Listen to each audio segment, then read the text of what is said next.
Después era de encontrar a una universidad que estuviera en una ciudad a donde yo pudiera ir a ver buen teatro, a donde yo pudiera estar inmerso en la cultura, donde yo nunca había tenido esa oportunidad en una urbe que ofrece eso. Porque San Salvador tenía muy poco, lo que tenía era bueno, pero tenía poco, y en medio de Arizona no había nada, solo lo que hacíamos en la escuela. Entonces, para mí, ir a Boston, que no era demasiado grande, porque Nueva York intimidaba demasiado, pero ir a un lugar que era cómodo, pero al mismo tiempo con la energía de una gran ciudad, con grandes ofertas en lo que tenía que ver con teatro, también con cines que enseñaban cine alternativo, cine de arte y todo eso. Entonces me fui por ahí, y a donde yo podía ser activista en todos esos movimientos que yo mencioné, por la época de los 60, donde yo me conectaba, y la gente en mi escuela se conectaba mucho con esas causas. Entonces, derechos civiles, derechos de mujer, la antiguerra de Vietnam, todo lo que tenía que ver con lo que era entonces importante en la sociedad. Así que eso es lo que me hizo terminar en Boston y terminar en esa universidad y después no ir a clase. Estar en todos esos movimientos, viviendo la realidad por primera vez en mi vida de lo que era vivir en una urbe. Era una cosa fabulosa para mí, porque nunca me había pasado, nunca había tenido esa oportunidad. Claro. Y después lo que conté de... Estudiaste ya teatro y que tomaste todos los cursos. Pero primero fuiste a Israel, que me tuve que ir a la granja colectiva para descubrir el teatro, para después regresar y hacerlo. Claro. Bien, entonces sales del país, como tú dices, esto responde a una preocupación de que tu educación sea un espacio en donde no haya digamos, una presión religiosa y donde tengas una educación pues más de calidad, más libre, donde se desarrolle el pensamiento crítico como tú lo tenías. Y la relación saludable entre muchachos y muchachas. Por supuesto. No separarlos, sino que unirlos con aprecio y respeto mutuo para vivir en conjunto en vez de verse como un objetivo, un objeto. Claro. Bien, llegas a Boston. Bueno, todo eso respondiendo a los valores que tu madre tenía como una mujer muy progresista, como tú decías, ¿no? Y la decisión de mandarme a mí a esa escuela es una decisión que mi madre puso como condición para venir a El Salvador para casarse con mi papá. Wow. Ella dijo, yo voy con tal que cuando nuestros hijos tengan 12 o 13 años, vayan y se eduquen afuera por las limitaciones que existen ahorita en la educación de calidad en El Salvador. Por supuesto. Entonces, que tienen que ampliar su horizonte. Vas y, bueno, se da toda una ampliación de sentidos para ti, como tú lo dices, viviendo esa urbe, y, bueno, exploras el arte, exploras el teatro, y luego regresas a El Salvador, si no me equivoco, después de todo ese tiempo. Lo que pasa es que cuando estoy sacando mi maestría en teatro en Londres, una de las cosas maravillosas que yo todavía en ese momento, solo la perspectiva que viene después me hizo realizar lo increíble que fue tener esa oportunidad, porque los profesores que tuve en Londres, todos eran gente que ejercían lo que estaban enseñando. Entonces, por ejemplo, mi profesor de actuación era Laurence Olivier. Laurence Olivier es uno de los grandes actores en la historia del teatro y del cine. Y él era nuestro profesor porque en Inglaterra los actores no se ven como estrellas a sí mismos. Los actores son trabajadores de teatro. El ego es completamente distinto. Eso no lo averigüé hasta después que estuve en Hollywood, la gran diferencia entre uno y el otro. Pero Laurence Olivier también, parte esencial de nuestros cursos que tenía que ver con teatro era de ir a los ensayos de las obras que él estaba haciendo con algunos de los actores de teatro, pues, mejores en el idioma inglés del mundo en ese momento, la Judi Dench, Robert Stevens, la Maggie Smith, es decir, gente. Entonces íbamos a verlos ensayar y después él quería que nosotros demos nuestra retroalimentación, qué aprendimos de los ensayos, cómo los vimos, ¿verdad? Todo eso. Así que esa interacción era fabulosa. Teníamos a E. Martin Brown, que era el que publicó todos los poemas de T.S. Eliot, pero también el que dirigió las obras de T.S. Eliot en el teatro. Entonces íbamos a catedrales a donde se estaba haciendo la obra, en el lugar que celebraba, pues, que habla del asesinato de Sir Thomas Becket en 1100 y algo, que es la obra de T.S. Eliot, a donde montaron la obra y se asesinó al actor en la obra, en el lugar a donde se había asesinado al arzobispo. Era una cosa de cazar la realidad, el arte y la historia de una manera que verdaderamente me... Entonces, estaba yo estudiando todo eso. Yo no tenía la menor idea qué iba a hacer yo con esa maestría. Entonces, yo había aplicado a la Universidad de Oxford para ir a estudiar Derecho, porque dije, bueno, Derecho siempre me ha gustado, mucho de lo que hago tiene que ver con leyes y también me gusta eso de argumentar casos, de presentar casos y decir por qué es lo justo, ¿verdad? Y todo eso. Y a lo mejor puedo representar a gente de teatro en casos que haya contra ellos, o que si se está prohibiendo una obra, que puedo estar yo ahí como abogado luchando para la libertad de expresión. Yo tenía todas estas justificaciones. Y me habló por teléfono Walter Benecke. Y Walter Benecke estaba de ministro de Educación, pero a cargo de Walter estaba también la cultura. Y Walter ha sido la persona en la historia de El Salvador más influencial en todo lo increíble que se creó en ese periodo. Todo vino de él. La creación del MUNA, el bachillerato en teatro, todos los bachilleratos en artes, el CENAR, la televisión educativa. Entonces, él había conseguido $16 millones de la Alianza para el Progreso para establecer el canal de televisión educativa y cultural. Entonces, él me habló por teléfono, era amigo de la familia, él fue muy honesto y era bien alemán en la manera en que se articulaba, donde él no había cortesía. Él me habló y lo que dijo era, mira, el país ha hecho mucho por tu familia, así que ya es tiempo que tú contribuyas. Entonces, quisiera pedirte que des 2 años para ayudarnos en lo que estamos haciendo. No tuvieras tu maestría ahí si el país no le hubiera dado la plata, es la diferencia, a tu padre para que te pueda financiar eso, ¿verdad? Claro.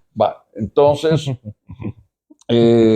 ya que yo no estaba seguro lo de Derecho en Oxford, especialmente que fui a la biblioteca de la Escuela de Derecho y todos los libros eran así, café. Era un océano de café. Yo dije, yo no me puedo rodear de esto. Así que yo ya tenía dudas serias sobre eso. Entonces, cuando Walter me dijo que me venga para acá y que contribuya, yo le dije, con mucho gusto. Y me vine y no sabía cuál área me iba a meter, si eran los bachilleratos en artes, si era el CENAR, si eran... Entonces me reuní con la doctora Irma Chávez Velasco, que era increíble mujer, diminuta, pero de veras chiquita, pero una personalidad que dominaba todo espacio a donde ella entraba. una fuerza intelectual, creativa, un gran sentido de humor, una energía que nada la paraba.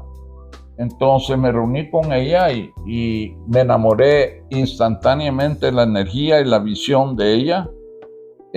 Y me dijo, mira, yo quiero que vengas y trabajes aquí por el nuevo canal de televisión educativo y cultural, a donde necesitamos asesores que entrenen a nuestros jóvenes para hacer el trabajo a cierto nivel, asesores bilingües.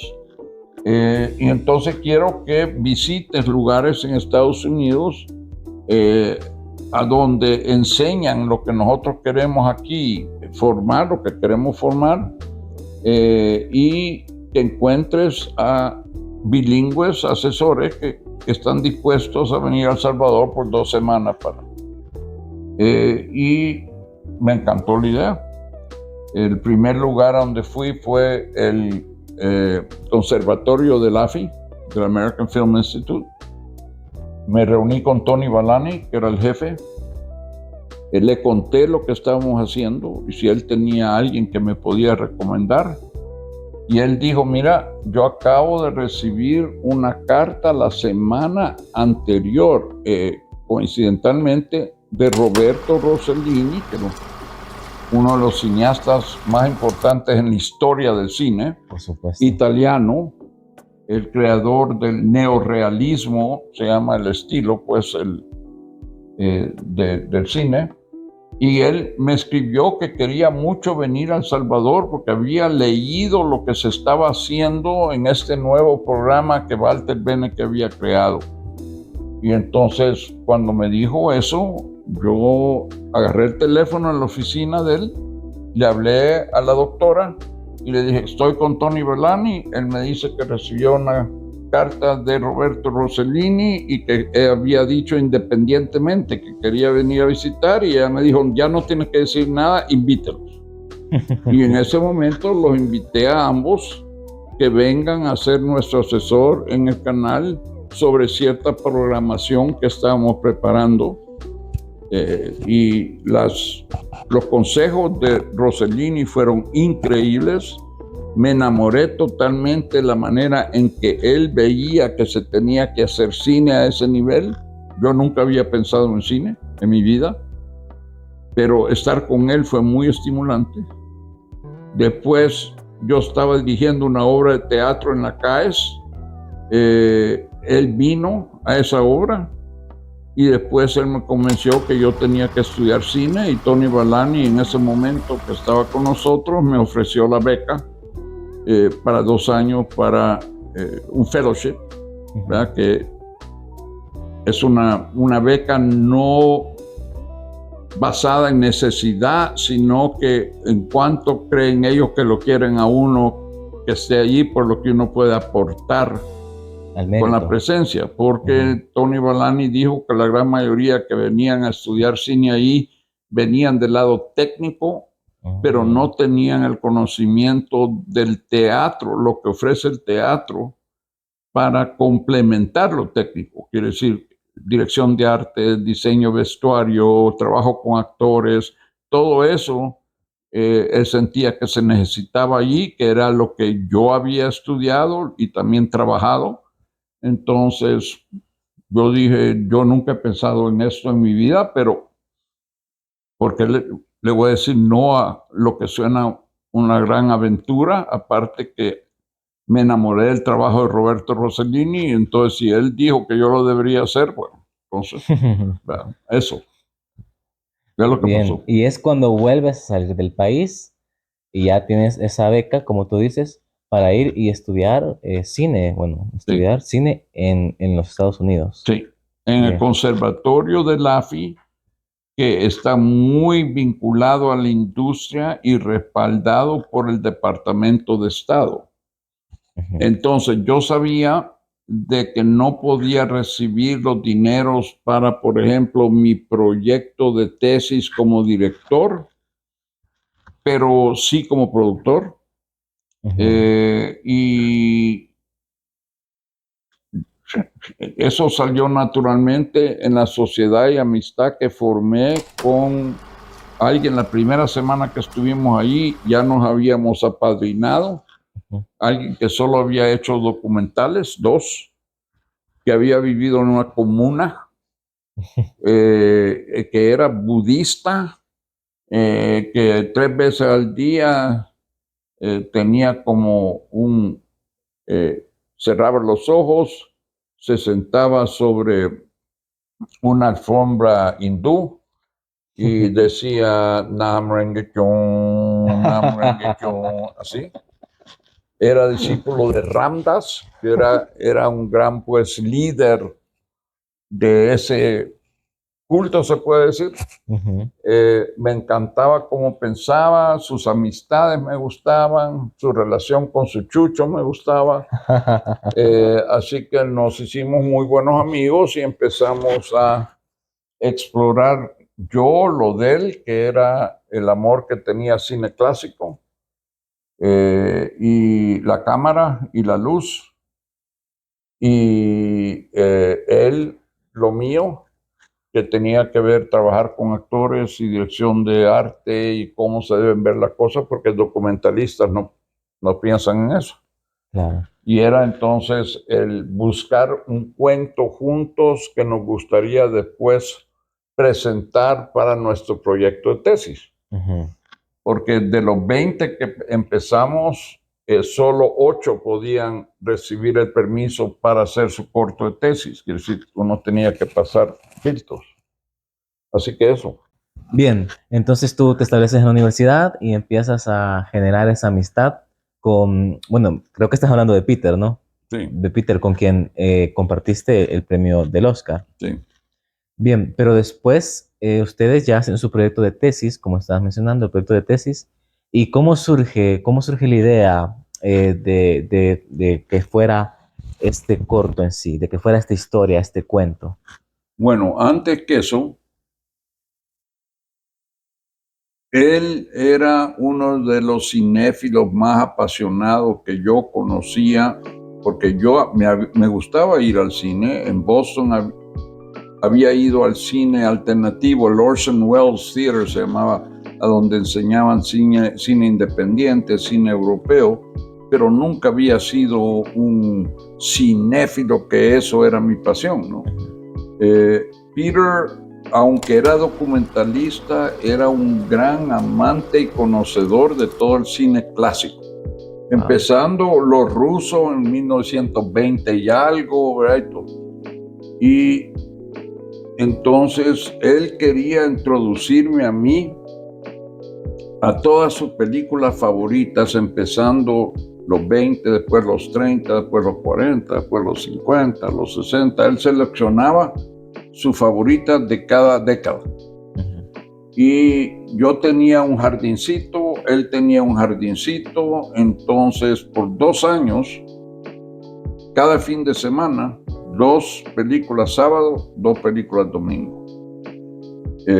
Así que, y teníamos gustos muy similares, ahí lo comprobamos, pues. Al mismo tiempo, como él nunca había hecho ficción en cine, teníamos a una profesora en el Conservatorio de LAFI que se llamaba Nina Foch, que también tenía respeto en la industria como actriz en cine, también había hecho teatro, que la habían traído para trabajar con los estudiantes del conservatorio en cómo se trabaja actuación para la cámara.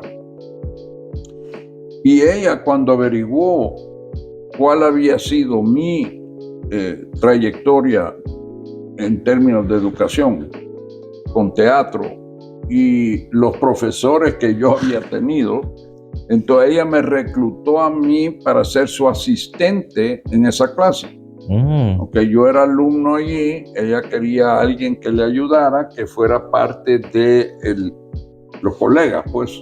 Claro.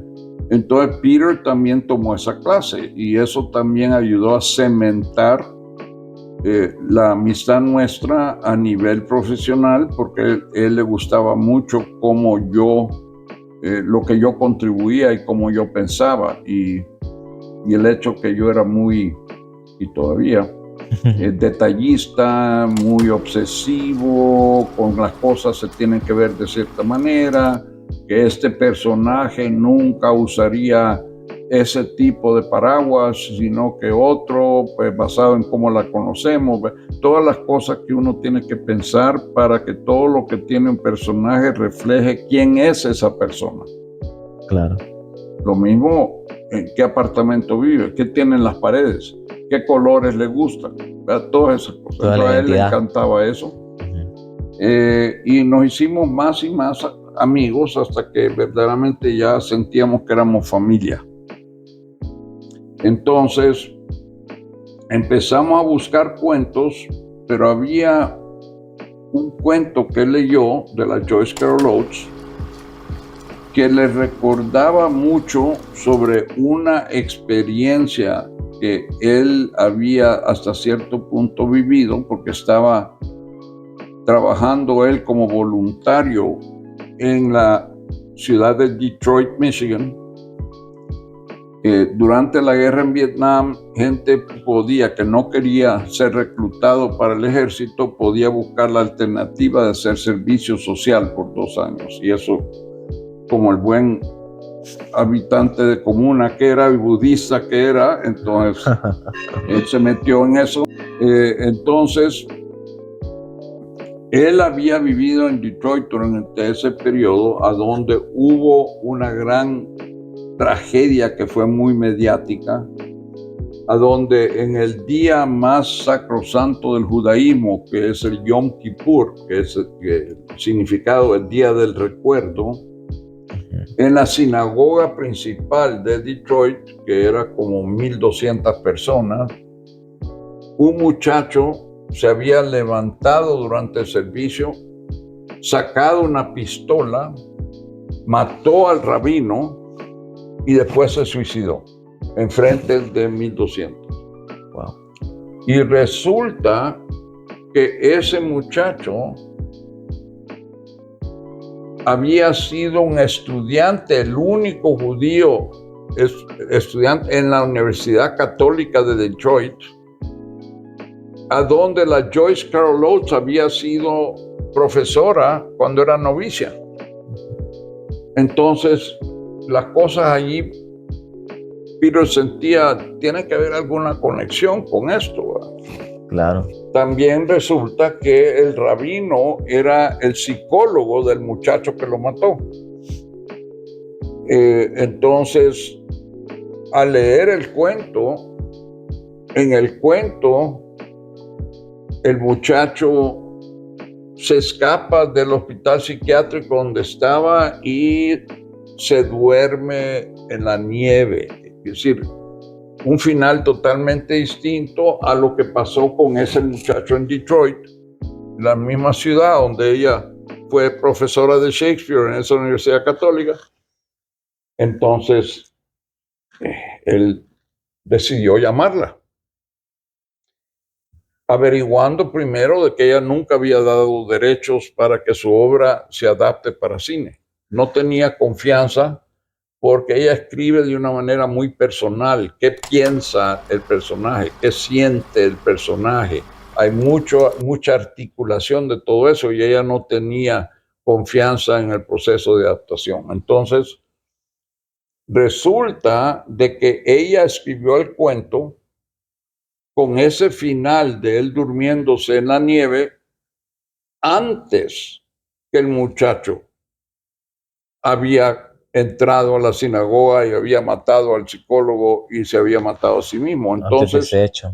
ella sentía que a lo mejor ella lo había prognosticado ese final. De que eso se llevó a cabo como consecuencia, porque como es novicia y siente mucho sobre el destino y todo, entonces y ella trató de que se parara de publicar ese cuento porque se sentía tan culpable de haberlo escrito. Claro. Pero no pudo, era demasiado tarde. Entonces, cuando le pedimos los derechos, ella dijo, bueno, dadas las circunstancias y todo, se los tengo que dar porque es bien obvio que el destino nos trajo para que esto se pueda hacer. Ya que no pude parar que se publique, ya que se publicó, que se haga. Claro. Entonces, eso es lo que ocurrió y era muy armónico con cómo creció Peter, cómo crecí yo, a donde la religión católica era tan importante en mis alrededores, a donde el jefe de mi tropa de Cub Scouts aquí era Padre Juanito, ¿verdad? A donde todos mis amigos en ese momento eran católicos, a donde casi todo en lo que yo participaba tenía alguien de la iglesia conectado. Y Peter creció en una familia judía que no quería reconocer que eran judíos, entonces ellos se rodeaban solamente de no judíos y Peter terminaba siendo el único judío. Entonces, hasta en su familia. Todavía habían en la escuela que escogieron para él, en el club a donde iban a jugar tenis, ¿verdad? Era el único como él, porque aquellos no querían, pues querían ser como los demás, no querían ser como ellos, no querían ser orgullosamente judíos, no querían ser. Entonces, había mucho conecte con esa personalidad de ese muchacho y mucho conecte también con la importancia que era ella para él por conectarse con él por el mutuo interés y pasión que tenían para Shakespeare. Claro. Entonces, que eso permitía una cercanía que no se hubiera podido conseguir de otra manera, porque era el único en la clase que estaba tan comprometido con lo que ella amaba enseñar, ¿verdad? Así que eso nos trajo muy cercanos y después conformamos el grupo que trabajó con nosotros de una manera otra vez basado no solo en el talento de ellos, pero en todo lo que teníamos en común como personas. Terminamos que todos los domingos después del Oscar nos reuníamos en mi casa y cenábamos juntos y cada uno traía un diferente plato, yo hacía el plato principal. Era verdaderamente formar una familia muy unida, muy, digamos, con mucho en común en términos de nuestras ideologías, en nuestros temperamentos, en nuestra filosofía sobre amistad, sobre compromiso, así que es todo esto y cómo resultó la película. Cuando la veo, me recuerdo no solo cuánto la amo, sino que toda la gente que trabajó en ella, quiénes son, cómo eran para poder llegar a eso. Pues. Así que, y también el hecho de que después que la terminamos, antes de mandarla a festivales, se la mandamos a Joyce, que no quería leer los diferentes machotes del guión porque ella temía de que iba a criticar porque nunca había permitido de que su trabajo se adapte, que entonces iba a criticar con prejuicios que ella tenía, entonces, pero para mí era importante darle la opción. Claro. Entonces yo le mandaba el guión, ella escogía no leerlo, pero por lo menos lo mandamos. Y después, cuando terminamos la película, la primera persona a quien le mandamos la película terminada fue a Joyce. Esto fue antes de festivales, antes de lo del Oscar, y ella me escribió una carta que la tengo guardada, a donde dijo: muchas gracias por mi película, muchas gracias por la película sobre mi cuento, la amo y ha reemplazado mi cuento en mi propia mente. Wow. Así que viniendo de una escritora como ella, que nunca había permitido eso porque creía que no se podía hacer bien, que se exprese de esa manera, pues era hasta más importante que el Oscar en ese momento, ¿verdad? Porque Y era habla el mucho, halago más grande que uno puede tener. y habla mucho de la Eso, calidad también, sí. de la calidad de lo producido. Y en ese momento ni estábamos pensando Oscar, así que recibir eso de ella era, era, Un logro grandísimo. sí, pues sí. Bien. Pero después ya lo llevas a festivales, ya se presenta. Sí, el primer gran festival fue el de Nueva York. Ujú. Fue muy interesante porque allí es a donde los padres de Peter vivían, en un apartamento que era como una casa. Y ellos siempre se habían opuesto a que Peter fuese cineasta. Para ellos, cineasta era, ¿verdad? No tiene futuro. Y especialmente documentalista, y especialmente que Ah, vivía en comuna, y que tenía un grupo que hacía esos cantitos de Najarenguiquio, ¿verdad? Y todas esas cosas. Entonces, para ellos, él era pues el perdido. la oveja Pero negra.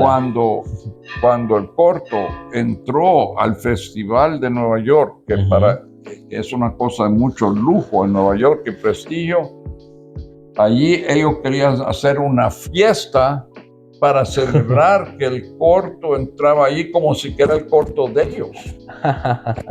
Entonces, ellos invitaron a 120 personas a la fiesta y a nosotros nos permitieron 5. Después de que no apoyaban a su hijo. Después que no apoyaban nada, entonces ahora sí, porque ya llegó el glamour, entonces 120 son nuestros, porque la actitud era toda la plata que se gastó para que tú pudieras hacer eso, era nuestra, así que la película es nuestra.